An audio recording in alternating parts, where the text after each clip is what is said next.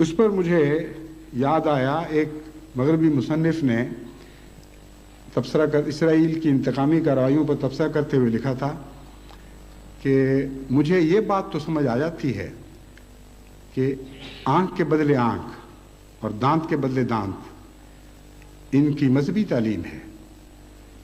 ایک آنکھ کے بدلے ایک آنکھ تو سمجھ میں آنے والی بات ہے، لیکن ایک آنکھ کے بدلے 20 آنکھیں یا اس سے زیادہ کی سمجھ مجھے نہیں آتی. امر واقعہ یہ ہے کہ اس مصنف نے اسرائیل کے رد عمل کے اعداد و شمار نہیں نکالے.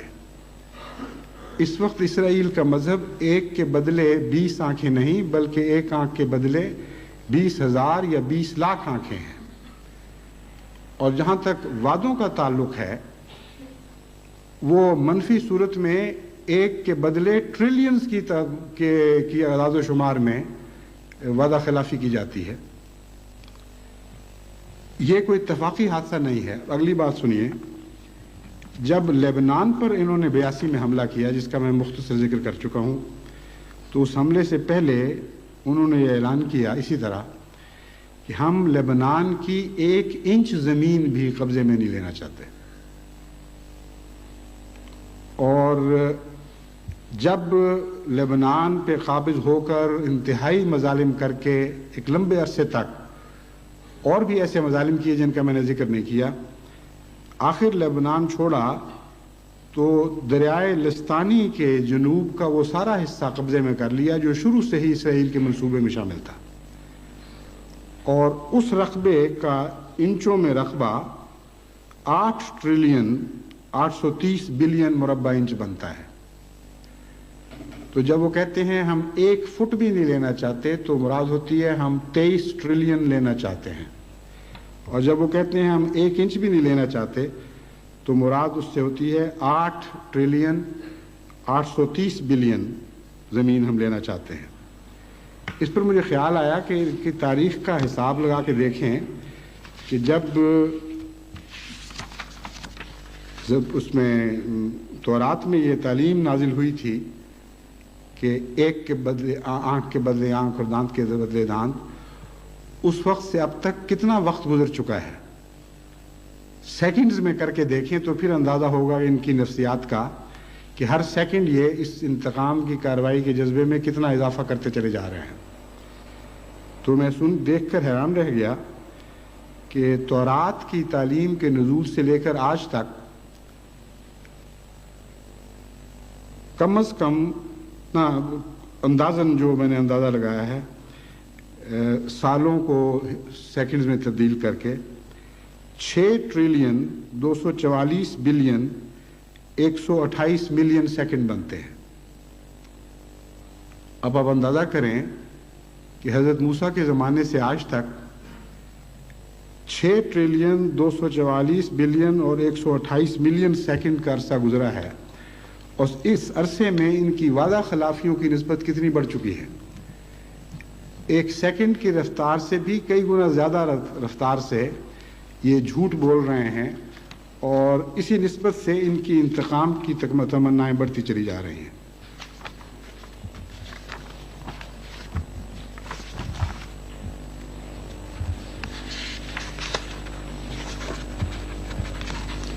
لبنان کے اوپر جو ظلم و ستم کی بارش برسائی گئی، اس کے متعلق صرف ایک اقتباس میں ایک مغربی مبصر کا آپ کے سامنے رکھنا چاہتا ہوں.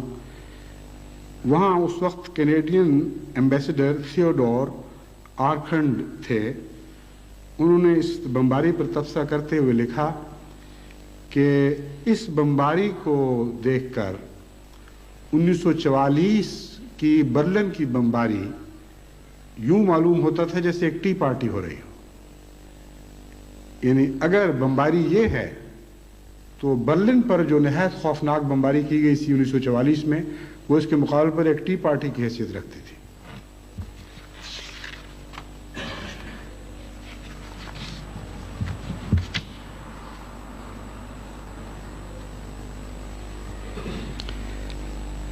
بعض مبصرین نے بہت عمدہ تجزیہ کیا. وہ لکھتے ہیں کہ محض PLO کے قتل عام کا منصوبہ نہیں تھا بلکہ فلسطین کی خود ہی کو ٹکڑے ٹکڑے کر دینے کا منصوبہ تھا. اور خود ڈاکٹر ناہوم گولڈمین جو زائنزم کے بانی بمانی ہیں اور سال ہا سال تک ورلڈ زائنسٹ جوئش کانگریس کی آرگنائزیشن کے صدر رہے ہیں، وہ یہ لکھتے ہیں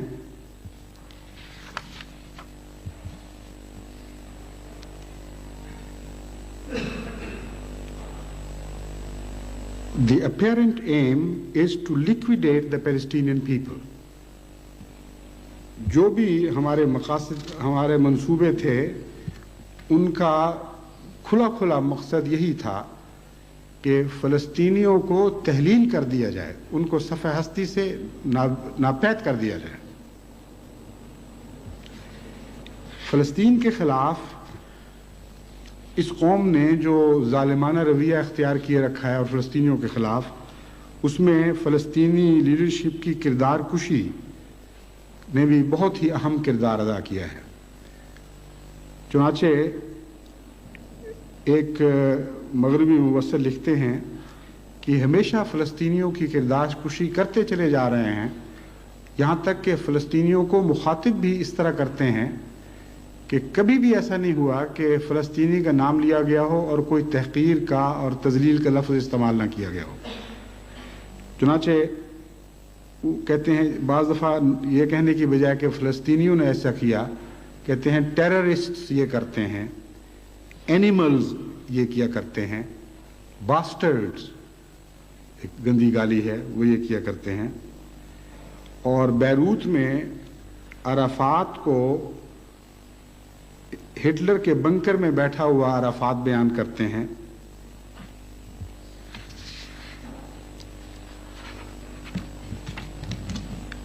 کچھ عرصہ پہلے تک یہ فلسطینیوں سے نفرت کی وجہ یہ بیان کیا کرتے تھے کہ فلسطینی ہمارے وجود کو تسلیم نہیں کرتے تو ہم ان کے وجود کو کیوں تسلیم کریں، ہم کس سے بات کریں، ان سے بات کریں جو کہتے ہیں کہ تمہیں سمندر میں پھینک دیا جائے. لمبے عرصے کی کوششوں اور ناکامیوں کے بعد آخر یاسر عرفات نے ان کا یہ عذر دور کرنے کی کوشش کی اور یونائٹڈ نیشنز کے اس اجلاس میں جس میں یاسر عرفات کو بلایا گیا، انہوں نے کھلم کھلا تمام قوموں کے سامنے یہ اقرار کیا کہ میں تمام فلسطینی آزادی کی تحریک کی طرف سے یہ اعلان کرتا ہوں کہ ہم اسرائیل کے وجود کو تسلیم کرتے ہیں اور اس کے زندہ رہنے کے حق کو تسلیم کرتے ہیں. جب یہ اعلان کر دیا گیا تو اس کے چند دن کے بعد اسرائیل کی طرف سے اس کے جواب میں یہ اعلان ہوا، Palestine no longer existed and therefore there was no point in it having liberation movement. The only useful thing the PLO could do, said the spokesman of Israeli Foreign Ministry, was to disappear. انہوں نے اعلان کیا کہ اسرائیل کے فلسطین کے وجود کا معنی ہی کوئی نہیں، یہ ختم ہو چکا ہے، اس کی کوئی حیثیت نہیں ہے. اور ان کے وزارت خارجہ نے یہ اعلان کیا کہ اس کے جو یاسر عرفات نے ہمیں تسلیم کیا ہے، اس کے جواب میں ہمارا رد عمل یہ ہے اور ہمارا فلسطینیوں کو مشورہ یہ ہے کہ وہ تحلیل ہو جائیں، وہ ختم ہو جائیں، کل عدم ہو جائیں، ان کو زندہ رہنے کا کوئی حق نہیں ہے.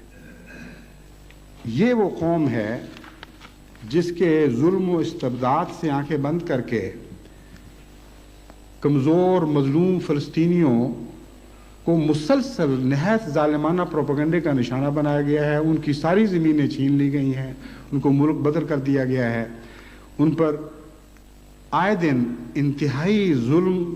انتہائی ظالمانہ کارروائیاں کی جاتی ہیں، قتل عام کیا جاتا ہے، مکان بستیوں کی بستیاں منہدم کر دی جاتی ہیں اور وہ در بدر پھر رہے ہیں اور ان کا کوئی وطن نہیں رہا.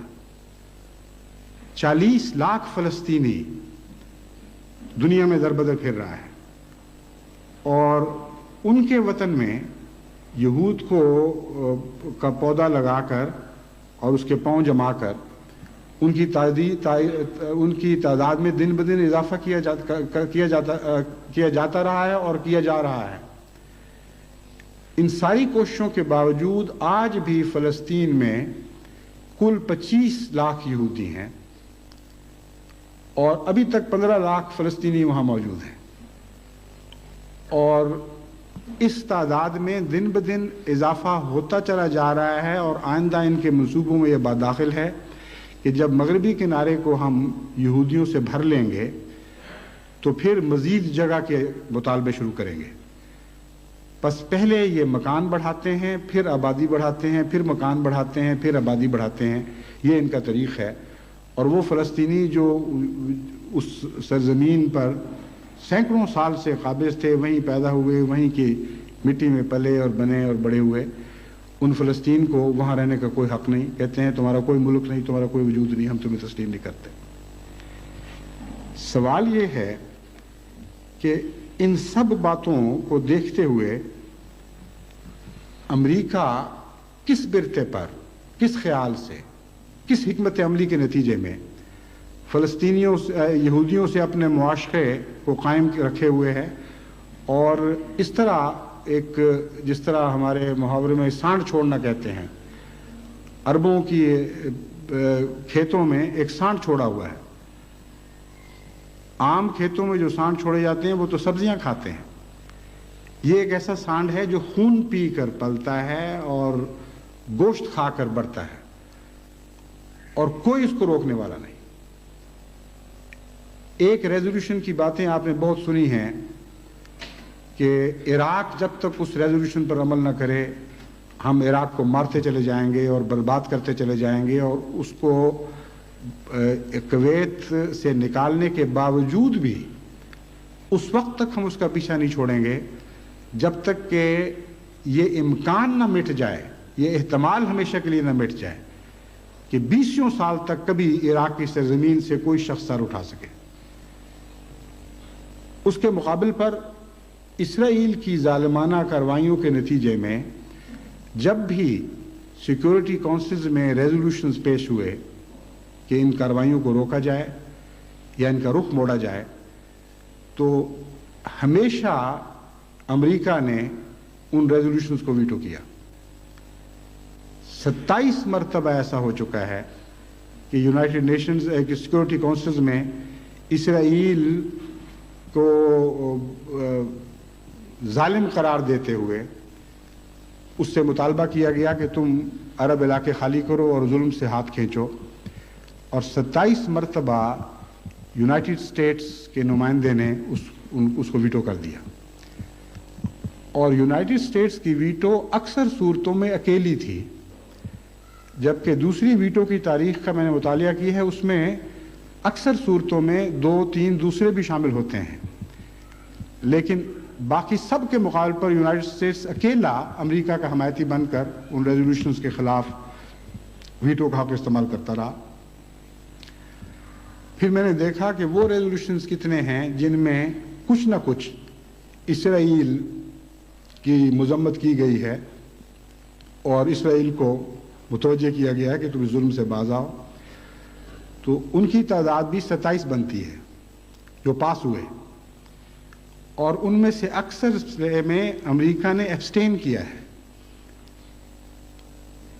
جن ریزولوشنز کی زبان بہت زیادہ سخت تھی ان کو تو پاس ہی نہیں ہونے دیا، جن میں مذمت ہی کی گئی تھی، زبان بہت زیادہ سخت نہیں تھی، ان میں امریکہ الگ رہا اور ان کی تائید میں ووٹ نہیں ڈالا۔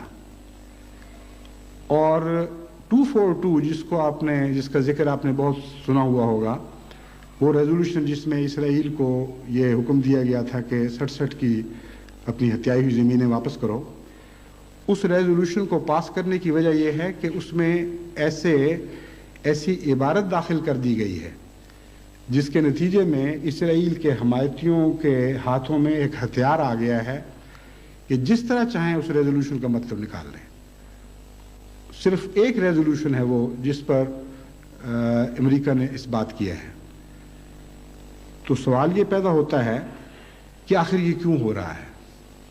عقل بھنا جاتی ہے کہ یہ قابل فہم بات دکھائی نہیں دیتی. کیوں آخر اس طرح ہوتا چلا جا رہا ہے؟ کیا مقصد ہے امریکہ کا اسرائیل کی اس طرح پرزور حمایت کرنے کا؟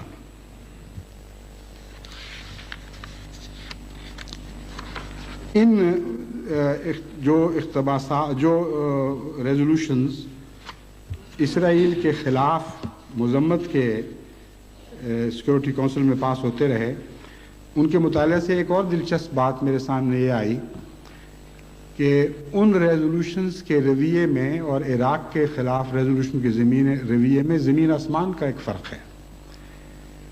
عراق کو سانس نہیں لینے دیا گیا، موقع ہی نہیں دیا گیا. ایک طرف یہ ریزولوشن پاس ہوا کہ سینکشنز ہوں، خوراک بند ہو جائے، وہ دوائیاں تک بند ہو جائیں، کوئی چیز، کوئی پتہ بھی داخل نہ ہو سکے. اور سینکشنز ابھی کچھ عرصہ جاری ہوئی تھی تو فیصلہ کر لیا گیا کہ اس پر حملہ کیا جائے. امر واقعہ یہ ہے کہ سینکشن سے بہت پہلے حملے کا منصوبہ مکمل ہو چکا تھا. سینکشنز کا مطلب یہ تھا کہ حملے سے پہلے بھوک سے مارا جائے اور ضرورت کی اشیاء کی نایابی کے عذاب دے کر مارا جائے. یہاں تک کہ بچوں کے دودھ کے پلانٹ پر بھی حملہ ہوا بعد میں. تو یہ اس کا مقصد تھا. اس رویے میں اور اس رویے میں جو اسرائیل کی عدم تعاون کے بعد وہ سیکورٹی کونسل نے اختیار کیا، زمین و آسمان کا فرق ہے. ان کے ریزولوشنز کی زبان یہ بنتی ہے کہ دیکھو اسرائیل، ہم نے تمہیں کہا تھا فلاں فلاں وقت بھی کہ تم عرب علاقہ واپس کر دو، اور تم اب تک اس میں جمع ہوئے ہو. ہم اس کو نہایت ہی غصے کی نظر سے دیکھ رہے ہیں، ہم یہ بات پسند نہیں کرتے. پھر ریزولوشن پاس ہوتا ہے کہ اے اسرائیل، ہم نے تمہیں کہا نہیں تھا کہ ہم برا منائیں گے اور ہم برا منا رہے ہیں. پھر ایک ریزولوشن پاس ہوتا ہے کہ ہم نے پہلے بھی 2 دفعہ بتایا تھا کہ ہم بہت برا منا رہے ہیں، ہم پھر بتاتے ہیں کہ ہم بہت برا منائیں گے. پھر ریزولوشن پاس ہوتا ہے کہ دیکھو ہم بہت برا منا رہے ہیں اور ہم مجبور ہوں گے ایسے اقدامات کرنے پر جس سے تم پر ثابت ہو جائے کہ ہم بہت برا منا رہے ہیں. اور پھر ریزولوشن پاس ہوتا ہے کہ جس طرح ہم نے کہا تھا ہم اب مجبور ہو گئے ہیں یہ تمہیں بتانے پر کہ ہم بہت ہی برا منا رہے ہیں. اس کے سوا کوئی ریزولوشن پاس نہیں ہوا. بالکل ویسے ہی ہے جیسے ہمارے ہاں جب وہ یو پی کے متعلق یہ لطیفہ ہے کہ وہ لوگ ذرا لڑائی سے گھبراتے ہیں تو یو پی آئٹ کو جب کوئی مارے اور طاقتور ہو تو اس کو کہتا ہے اب کی مار، اب مار کے دیکھو. وہ دوبارہ مارتے تو کہتے ہیں اب کی مار، پھر دوبارہ مارتے تو کہتے ہیں اب کی مار. چنانچہ یہ لطیفہ تو شاید فرضی ہوگا، یو پی کے بڑے بڑے بہادر لوگ ہیں، جیالے ہیں، بڑے بڑے مقابلے کیے ہیں انہوں نے دشمنوں سے، مگر یہ لطیفہ یونائٹڈ نیشنز کے حق میں ضرور صادق آتا ہے.